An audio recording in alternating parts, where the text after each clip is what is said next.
What's happening, guys? Venomousfatman here, and I got a new OTGT for you. This time, I'm talking about this game right here. It's a movie game, movie-based game. It's Legend of the Guardians, The Owls of Ga'Hoole. Now, this game is fairly new because obviously the movie's fairly new. I don't even know at the moment if the movie's out. I could be wrong, but the movie's pretty damn decent from what I heard, or at least, from what all the critics are saying and stuff. But what about the game? We all know movie games suck at one point, okay? Or at least they can't live up to how the actual movie is. And this one kind of is no exception. While it's not great, it's not incredibly terrible. It has a unique concept to it as far as, being able to fly and stuff and control an owl and different types of attacks that the owls do. But there's nothing new. It's not going to engage you. It's not going to really jump you out of your seat.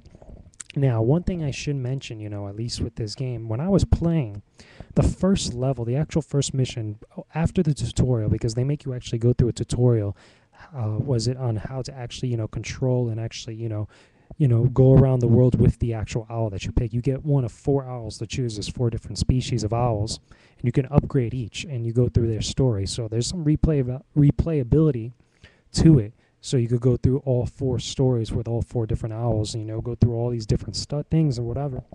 But on the very first level when I was playing, by the time I finished that level, I got about 10 to 11 different achievements, okay? This is a game, I'm telling you, right from the get-go, you're going to be getting achievements like crazy.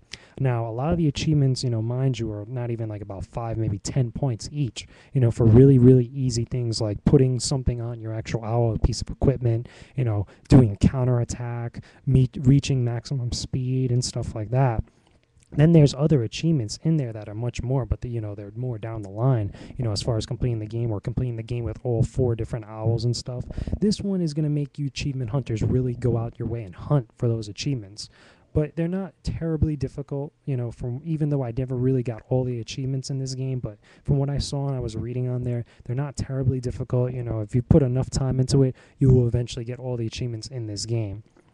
But overall, the actual combat and stuff, the gameplay and things like that is kind of average. The fighting is pretty much, you have to have a little bit of a reaction time because you're flying and you're fighting bats and different types of hawks and other birds of prey and stuff. And when they're coming at you, there's a little kind of button that pops up, in order for you to do a counterattack. Pretty much the way I got through it is if you just keep mashing all the way, you're going to be doing counterattacks out your butt. You're not really, going to have to worry about it. It's not terribly difficult. It's actually pretty easy, or maybe a little bit too easy at one point. The enemies, they're kind of generic. They're a little same species all over the place: bats, owls, hawks, crows, etc.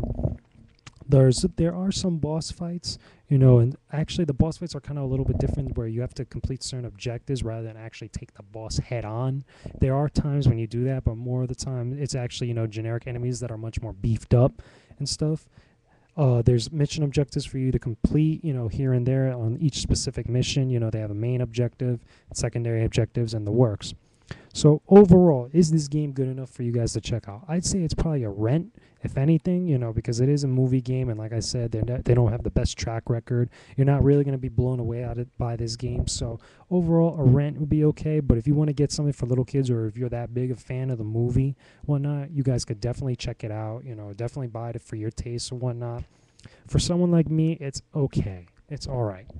But anyway, that's just my thoughts on the whole matter. Leave your comments and video responses, guys. I don't mind. Just keep it civil. If anything, before you guys actually check out this game, I recommend that you wait for the movie to come out. If it's already out, go check it out, whatnot. But then check out the movie first before you play the game is probably the best advice I could give.